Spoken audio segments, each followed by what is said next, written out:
বিসমিল্লাহির রহমানির রহিম।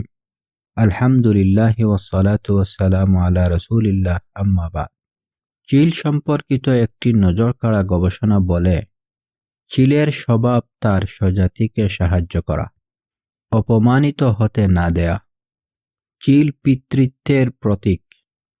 চিল তার সমগোত্রীয়ের পক্ষপাতিত্ব করে, দুশমনকে প্রতিহত করে, প্রয়োজন না থাকলে ছেড়ে দেয়। এজন্য বিভিন্ন দেশ জাতীয় প্রতীক হিসেবে চিলকে বেছে নেয়।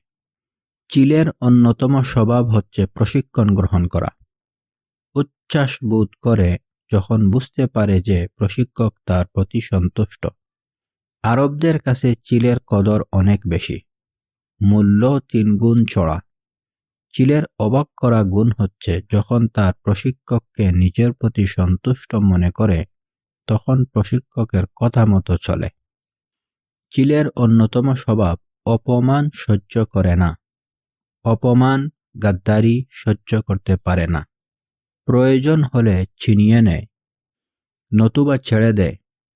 চিল তার মাদির সাথে চূড়ান্ত নরম আচরণ করে, শালীনতা রক্ষা করে, বাচ্চাদের আদর করে। বাচ্চার ব্যাপারে চিল মারাত্মক ঈর্ষাপরায়ণ। আল্লাহ তাআলা চিলের মধ্যে এসব আচরণ প্রাকৃতিকভাবে সৃষ্টি করেছেন। দায়িত্ব হিসেবে চিল এসব আচরণ করে না, স্বভাব হিসেবে করে। দায়িত্ব মানুষকে দেয়া হয়েছে, তাই মানুষ যখন এসব আচরণ আল্লাহর সন্তুষ্টির জন্য করবে তখন সে উভয় জগতে পুরস্কৃত হবে, কেননা কাজগুলো তার কর্তব্য। এ কারণেই মানুষ অন্যান্য সৃষ্টির মধ্যে শ্রেষ্ঠ, আশরাফুল মাখলুকাত। আল্লাহ তাআলা বলেন, আমি আদম সন্তানকে সম্মানিত করেছি, জলে স্থলে তাদেরকে বিচরণের সুযোগ দিয়েছি, তাদেরকে রিজিক দিয়েছি, অন্যান্য অনেক সৃষ্টি থেকে অধিক মর্যাদা দিয়েছি। একটি দেশের জনগণ চিল নিয়ে বিপাকে পড়ে, কেননা চিল মুরগির বাচ্চা নিয়ে যেত।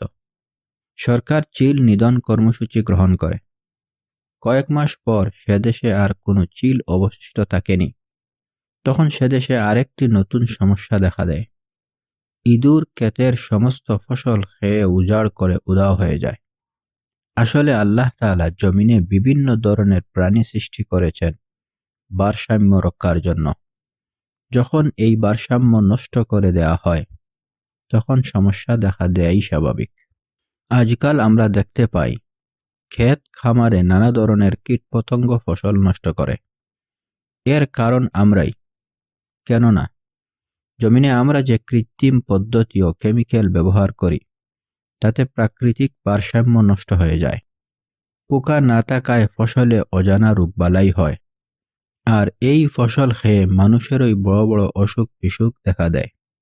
তাই বিজ্ঞানীরা প্রাকৃতিক ভারসাম্য রক্ষার প্রতি গুরুত্ব আরোপ করেছেন। কিয়ামতের আলামতগুলোর মধ্যে এটিও একটি আলামত যে কিয়ামতের নিকটবর্তী সময়ে আল্লাহ তাআলার সৃষ্টিশীলতা পরিবর্তন করা হবে। আল্লাহ তাআলা আমাদের সবাইকে কল্যাণের পথে পরিচালিত করুন, আমিন।